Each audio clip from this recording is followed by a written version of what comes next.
میں ایک پاکستانی جاسوس دلی میں انٹیلیجنس ایجنسی کی جیل توڑ کر قید سے ہوا فرار۔ سرفروشی، جاسوسی اور فرار پر مبنی سنیے میری لاسوال سنسنی خیز سچی داستان۔ جاسوس اشوک کو اپنی مشکل حل ہوتی ہوئی سامنے نظر آ رہی تھی، اس کے لیے اسے میری خوشنودی کی ضرورت تھی۔ اس نے کہا، صاحب آپ کی بڑی مہربانی کہ آپ نے اس مشکل وقت میں میرا ساتھ دینے کا وعدہ کیا۔ یہ ہے تو خلاف ضابطہ اور پکڑے جانے پر قانون کے مطابق میرا کورٹ مارشل بھی ہو سکتا ہے، لیکن میں پھر بھی مکمل فائل جو کہ میرے دفتر کے ایک کلرک کے پاس ہے کسی طرح حاصل کر کے کل رات آپ کو ہوٹل میں لا دوں گا اور پھر آپ اس سے اپنے مطلوبہ شخص کو تلاش کر لیجئے گا۔ اگلی صبح دفتر کے وقت سے پہلے میں وہ فائل آپ سے واپس لے جاؤں گا اور آپ اس کا ذکر کسی سے بھی نہ کیجیے گا۔ تھوڑی دیر کے بعد میں نے اسے رخصت کرتے وقت 1000 روپیہ اس کی جیب میں ڈال دیا۔ اس فائل کا حصول میرے لیے کسی جیک پاٹ سے کم نہ تھا اور اشوک کو میں نے اپنے قابو میں کر لیا تھا۔ دوسری طرف ایڈیوس کے دفتر میں گیا اور ایڈیوس سے ملا۔ لیفٹیننٹ کرنل گپتا ایڈیوس تھا۔ میں نے اسے کہا کہ مجھے یہاں آئے ہوئے کئی روز ہو چکے ہیں، میری چاہ کے سیمپل ابھی تک آپ کے دفتر میں ہی پڑے ہیں۔ میں بمبئی کی پر رونق زندگی سے دور یہاں ہوٹل میں ایک طرح سے مقید ہو چکا ہوں اور بہت بور ہو رہا ہوں،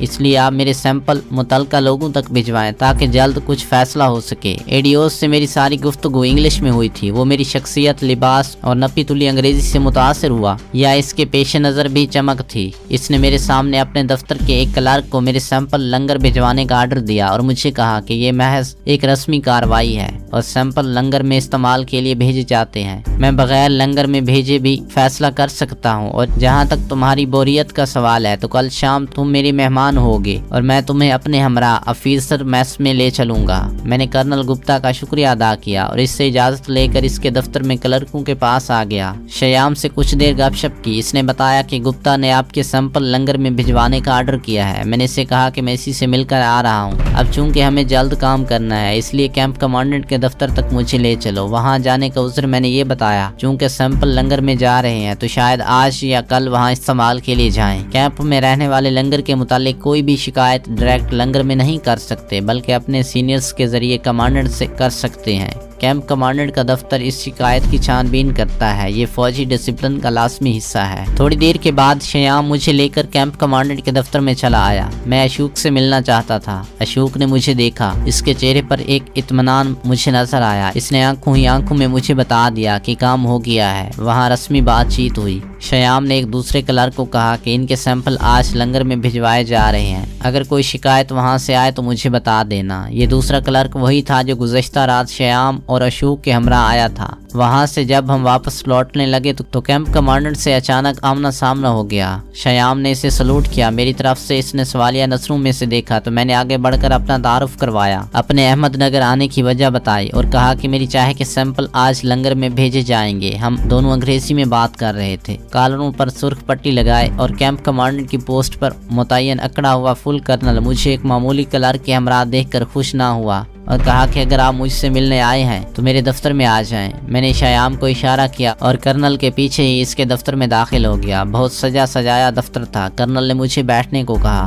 میں چاہتا تھا کہ کرنل کو بھی متاثر کر لوں۔ انیشلز کے ساتھ اس کا نام ملہوترا تھا۔ میں نے اسے کہا کہ کرنل صاحب میں 2 مرتبہ آپ سے ملنے یہاں آ چکا ہوں لیکن آپ دفتر میں موجود نہ تھے۔ میری چاہے ٹیسٹ کے لیے ایڈیوس کے آفس سے لنگر تک پہنچ چکی ہے۔ اصولاً مجھے پہلے آپ سے ملنا چاہیے تھا کیونکہ سارے کیمپ اور اس میں رہنے والے آفیسرز اور جوانوں کے آپ انچارج ہیں اور ان کی مکمل دیکھ بھال آپ کی ذمہ ہے۔ آپ کے دفتر تک آنے کے لیے میں نے ایڈیوس کے ایک کلرک کو ہمراہ لے لیا کیونکہ مجھے معلوم ہوا تھا کہ آپ کے دفتر میں آنے اور آپ سے ملنے کے لیے درخواست دینی پڑتی ہے۔ چونکہ میں یہاں ہوٹل میں ٹھہرا ہوا ہوں اور زیادہ دن یہاں نہیں رہ سکتا اس لیے یہ شارٹ کٹ استعمال کیا۔ اس کے ساتھ ہی میں نے اپنا بزنس کارڈ کرنل کو پیش کیا۔ کیمپ کے راؤنڈ کی گرمی کمرے میں لگے ایئر کنڈیشنر نے کم کر دی تھی۔ کرنل بھی ٹھنڈا ہو چکا تھا۔ بغیر وقت آئے کہ یہ آنے کی جب میں نے دوبارہ معذرت کی تو کرنل بالکل ٹھنڈا پڑ چکا تھا۔ اس نے مجھ سے پوچھا کہ میں چائے پیوں گا یا کافی۔ میں نے کہا چائے، بشرطے آپ میری چائے کے سیمپل سے چائے بنوائیں۔ میرے بریف کیس میں 2 سیمپل کے پیکٹ پڑے تھے، وہ دونوں نکال کے میں نے میز پر رکھ دیے۔ کرنل نے اپنے بیٹ مین کو بلایا اور اسے میری دی ہوئی چائے بنانے کو کہا۔ تھوڑی دیر میں چائے بن کر آ گئی۔ کرنل نے چائے کا گھونٹ لیا تو پوچھا اس کے دام کیا ہیں۔ میں نے قیمت بتا دی۔ چائے کا کپ ختم کرتے ہی اس نے انٹرنل فون پر لنگر انچارج کو فون کیا اور کہا آج جو چائے تمہارے پاس पास आ रही है, वो मैंने पी है, मुझे बहुत पसंद आई है। मैंने इसका शुक्रिया अदा किया। चंद लम्हे इधर उधर की बातें की, फिर मैंने इससे इजाजत चाही और चलते चलते कहा कि कल मैं कर्नल गुप्ता के हमरा ऑफिसर मैस में आ रहा हूँ, उम्मीद है वहाँ आपसे मुलाकात होगी। कर्नल मल्होत्रा ने इस बात में सर हिलाया और मुस्कुराते हुए कहा, young man you look like an officer so try to remain among officers. मैंने दोबारा इसका शुक्रिया अदा किया। कर्नल ने अचानक कुछ सोचा और मुझे कहा कि मेरी ट्रांसपोर्ट तुम्हें होटल तक छोड़ आएगी। 10 मिनट के अंदर एक जीप दफ्तर के सामने आन रुकी, जिस पर मैं अपने होटल आ गया। कर्नल मल्होत्रा और कैप्टन गुप्ता को क्या मालूम जो काम इनके दफातर के क्लर्क मेरे लिए कर रहे थे वो किसी सूरत भी अफसरों के दरमियान रहने से नहीं हो सकते थे। होटल में आकर मैंने खाना खाया और रात को अशोक से मिलने वाली फाइल के ख्यालों में गुम हो गया। शाम 7 बजे के करीब अशोक ने इस्तकबालिया से मुझे फोन किया। मैंने इसे कमरे में आने को कहा। वो सिविलियन लिबास में था, इसके हाथ में एक हैंड बैग था। मैंने गुज़श्ता रात की बची हुई शराब इसके सामने रखी। वो घबराया हुआ सा था। इसने बगैर पानी मिलाए शराब का आधा गिलास चढ़ाया। हैंड बैग खोलकर इसने 2 फाइलें निकाल कर मुझे दी और कहा कि एक फाइल में गुज़श्ता 8 माह में आने वाली रेजिमेंटों और ट्रेनिंग के बाद इनके वापस जाने की तफसीलात मौजूद हैं। दूसरी फाइल में हर रेजिमेंट के ट्रेनिंग लेने वाले जवानों और अफसरान के नाम दर्ज हैं। इसने मेरी आंखों में गहराई तक झांकते हुए कहा, इन दोनों फाइलों से जो मालूमात भी चाहिए हासिल कर सकते हैं। मैं ये फाइलें एक क्लर्क की अलमारी से चुरा कर लाया हूँ। मैं अब जाता हूँ और सुबह 7 बजे से पहले यहाँ आकर ये फाइलें आपसे ले जाऊंगा। आप ये याद रखिएगा कि मैंने ये फाइलें निकाल कर एक बहुत बड़ा जुर्म किया है। अगर पकड़ा जाऊंगा तो लंबी सजा हो सकती है। मैंने ये सारा खतरा महज अपनी बहनों की शादी के लिए मोल लिया है। मैंने इसे दिलासा दिया और कहा, ये फाइलें तुम्हारी हिफाजत में तो थी नहीं। इनके मुतालिक अगर किसी को पता भी चल गया तो मुतलका क्लर्क ही फंसेगा।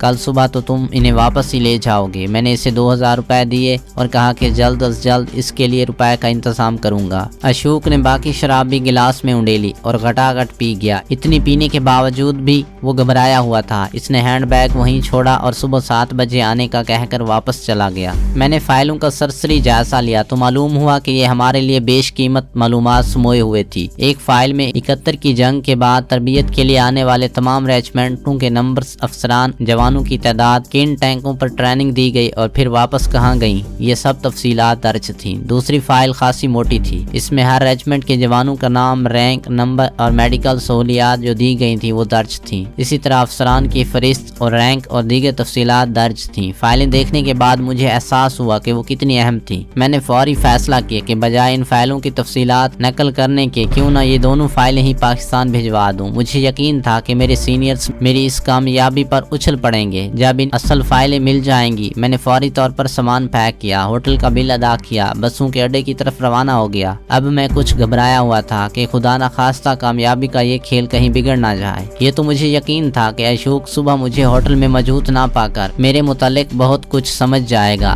लेकिन चूंकि वो खुद इसमें मुलविस था इसलिए किसी को भी मेरे बारे में ना बताएगा। एडियोस और कैंप कमांडेंट मेरे मुतालिक किसी तरह भी शक का शिकार ना होंगे और ना ही शयाम। एहतियातन मैंने होटल से चलते हुए इस्तकबालिया क्लर्क को बता दिया कि एक इमरजेंसी की वजह से फौरी तौर पे बम्बई जा रहा हूँ। अगर कोई मेरे मुतालिक पूछे तो यही बता देना। बसों के अड्डे पर मालूम हुआ कि एक बस अड्डे से अभी निकली है और नहर के पुल के पास सवारियां लेने के लिए खड़ी हुई होगी। अड्डे से ही मैंने 2 साइकिल रिक्शे लिए, एक पर सामान और दूसरे पर खुद बैठकर इन्हें पूरी रफ्तार से नहर के पुल की तरफ चलने को कहा। मैंने इन्हें कहा कि दोनों को 50-50 रुपए दूंगा अगर वो बस की रवानगी से पहले नहर पर मुझे पहुंचा दें। 50 रुपयों के लालच में उन्होंने साइकिल रिक्शों को मोटरसाइकिल रिक्शा बना दिया। नहर के पुल पर बस अभी खड़ी थी। मैंने टिकट लिया और सीट पर बैठकर ये दुआएं करने लगा कि किसी अनहोनी से पहले ही महफूज मकाम तक पहुंच जाऊं। बस टूटी फूटी सड़क पर हचकोले खाती रवाना हुई और करीबन 5 घंटे सफर के बाद औरंगाबाद पहुंची। दिल्ली जाने वाली गाड़ी की आमद में तकरीबन 1 घंटा बाकी था। मैंने जानबूझकर मथुरा का टिकट लिया और गाड़ी के इंतजार में एक खाली और अंधेरी जगह पर बैठ गया। गाड़ी सही वक्त पर आ गई। मैंने एक खाली सीट पर कब्जा जमा लिया। उस वक्त मैं बिल्कुल खाली और जहन था। बस एक ही धुन दिलो दिमाग का इहाता किए हुए थी, ये फाइलें जल्द से जल्द पाकिस्तान पहुंच जाएं। एक बात यहाँ तहरीर करना जरूरी समझता हूँ कि मेरी एजेंसी दुश्मन मुल्क में इंतहाई गहरा बल्कि आखिरी कोने तक जाकर काम करती है, जबकि बॉर्डर पर तैनात डिवीजन्स के फील्ड इन्वेस्टिगेशन यूनिट बॉर्डर की दूसरी तरफ दुश्मन के डिवीजनों के मुतालिक मालूमात हासिल करने की कोशिश करते हैं। इन फाइलों के जरिए जहाँ तक दुश्मन के armoured division and independent brigades का ताल्लुक है, इनकी रेजिमेंटों की ट्रेनिंग, किन नए टैंकों के किन रेजिमेंटों की सप्लाई के मुतालिक 1971 की जंग के बाद हर बात रोज़े रोशन की तरह आया हो गई थी और फील्ड इंटेलिजेंस यूनिट का काम भी बहुत सहल हो गया था।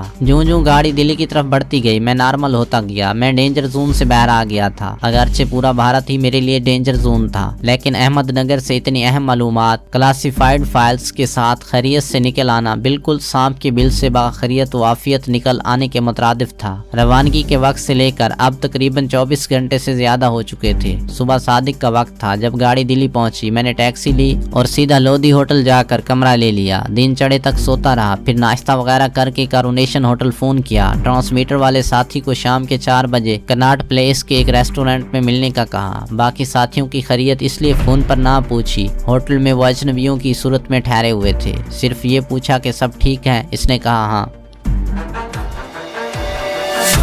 तो दोस्तों ये थी हमारी आज की एपिसोड। उम्मीद करते हैं कि आपको हमारी कहानी पसंद आई होगी। जाने से पहले इस वीडियो को लाइक कीजिए और शेयर करना मत भूलिए। कमेंट करके हमें बताइए कि आपको हमारी वीडियो कैसी लगी। और अगर अभी तक आपने इस चैनल को सब्सक्राइब नहीं किया तो इस चैनल को सब्सक्राइब कीजिए और बेल आइकन दबाकर ऑल नोटिफिकेशन ऑन कर लीजिए।